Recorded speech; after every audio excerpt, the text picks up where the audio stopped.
ಶ್ರೀಗುರುಭ್ಯೋ ನಮಃ. ಹರಿ ಓಂ.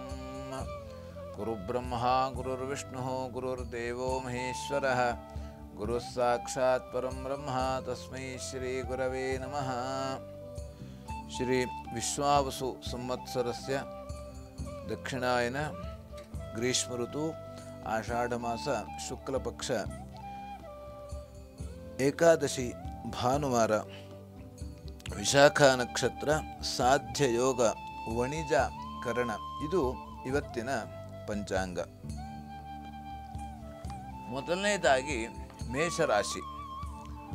ಬಂಧುಗಳಿಂದ ಹಣಕಾಸಿನ ವಿಚಾರದಲ್ಲಿ ಕಲಹ ಆಗತಕ್ಕಂಥದ್ದು, ಮಕ್ಕಳಿಂದ ತೊಂದರೆ ಬರತಕ್ಕಂಥದ್ದು, ಹಾಗೆ ಸಣ್ಣ ಪುಟ್ಟ ಉದರ ಬಾಧೆ ಆಗತಕ್ಕಂಥದ್ದು. ಶ್ರೀ ಸೂಕ್ತ ಪಾರಾಯಣವನ್ನು ಮಾಡುವುದರಿಂದ ಎಲ್ಲ ರೀತಿಯಲ್ಲಿ ಅನುಕೂಲ ಆಗತಕ್ಕಂಥದ್ದು. ಇನ್ನು ವೃಷಭ ರಾಶಿ. ಆರೋಗ್ಯದಲ್ಲಿ ವ್ಯತ್ಯಾಸ ಆಗತಕ್ಕಂಥದ್ದು, ಹಾಗೆ ಶ್ವಾಸಕೋಶದಲ್ಲಿ ಸ್ವಲ್ಪ ತೊಂದರೆ ಬರತಕ್ಕಂಥ ಸಾಧ್ಯತೆ.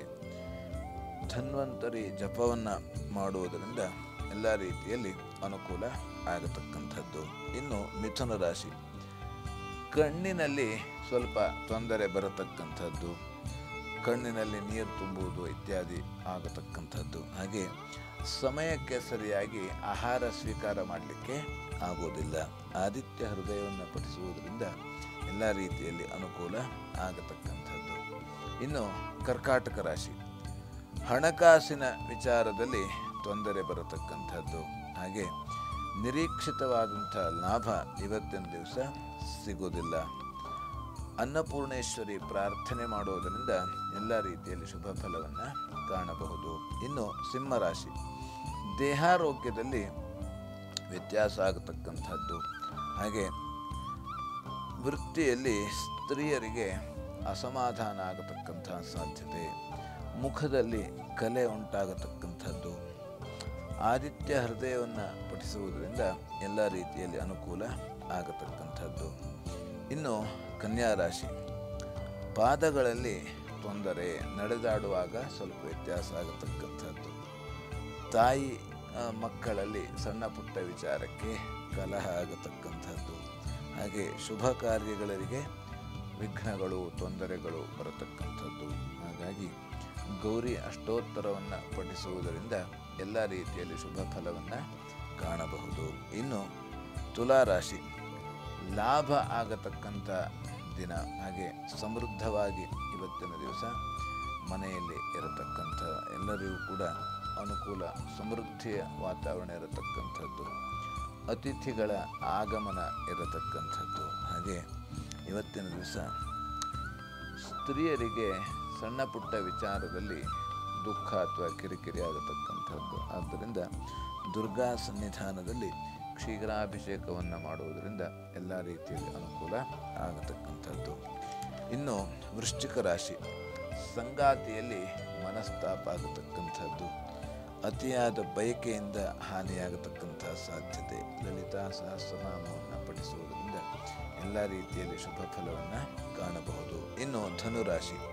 ವೃತ್ತಿಯಲ್ಲಿ ಅಸಮಾಧಾನ ಇರತಕ್ಕಂಥದ್ದು, ಹಾಗೆ ಸ್ತ್ರೀಯರಿಗೆ ಶತ್ರುಗಳಿಂದ ತೊಂದರೆ ಬರತಕ್ಕಂಥದ್ದು.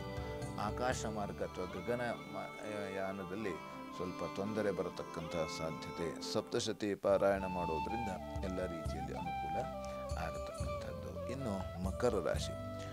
ವಾಗ್ವಾದ ಅಥವಾ ಘರ್ಷಣೆ ಉಂಟಾಗತಕ್ಕಂಥದ್ದು, ಬುದ್ಧಿಶಕ್ತಿ ಕೊರತೆ ಆಗತಕ್ಕಂಥದ್ದು. ಈಶ್ವರ ಪ್ರಾರ್ಥನೆ ಮಾಡುವುದರಿಂದ ಎಲ್ಲ ರೀತಿಯಲ್ಲಿ ಶುಭ ಫಲವನ್ನು ಕಾಣಬಹುದು. ಇನ್ನು ಕುಂಭರಾಶಿ. ಸಣ್ಣ ಪುಟ್ಟ ನಮಗೆ ದಾಂಪತ್ಯದಲ್ಲಿ ಭಿನ್ನಾಭಿಪ್ರಾಯ ಬರತಕ್ಕಂಥದ್ದು, ಮನಸ್ತಾಪ, ಹಾಗೆ ಜನರ ಅಥವಾ ಬೇರೆ ಬೇರೆ ಸಣ್ಣ ಪುಟ್ಟ ವಿಚಾರದಲ್ಲಿ ಕಿರಿಕಿರಿ ಆಗತಕ್ಕಂಥ ಸಾಧ್ಯತೆ. ಈಶ್ವರ ಆರಾಧನೆ ಮಾಡುವುದರಿಂದ ಎಲ್ಲ ರೀತಿಯಲ್ಲಿ ಅನುಕೂಲ ಆಗತಕ್ಕಂಥದ್ದು. ಇನ್ನು ಮೀನರಾಶಿ. ಸಾಲ ಬಾಧೆ ಅಥವಾ ದೇಹ ಬಾಧೆ ಆಗತಕ್ಕಂಥದ್ದು, ಶತ್ರುಗಳಿಂದ ಸಮಸ್ಯೆ, ದೇಹಕ್ಕೆ ಸ್ವಲ್ಪ ಪೆಟ್ಟು ಬೀಳತಕ್ಕಂಥ ಸಾಧ್ಯತೆ, ಕಳ್ಳರ ಭಯ ಇರತಕ್ಕಂಥದ್ದು. ಅಥವಾ ಬೆಲೆ ಬಾಳುವ ವಸ್ತುಗಳು ಕಳೆದುಕೊಳ್ಳುವಂಥ ಸಾಧ್ಯತೆ ಇರತಕ್ಕಂಥದ್ದು. ಹಾಗಾಗಿ ನರಸಿಂಹ ಪ್ರಾರ್ಥನೆ ಮಾಡುವುದರಿಂದ ಎಲ್ಲ ರೀತಿಯಲ್ಲಿ ಶುಭ ಫಲವನ್ನು ಕಾಣಬಹುದು. ಲೋಕಾಃ ಸಮಸ್ತಃ ಸುಖಿನೋ ಭವಂತು, ಸಮಸ್ತ ಸನ್ಮಂಗಳಾನಿ ಭವಂತು. ಎಲ್ಲರಿಗೂ ಕ್ಷೇಮವಾಗಲಿ.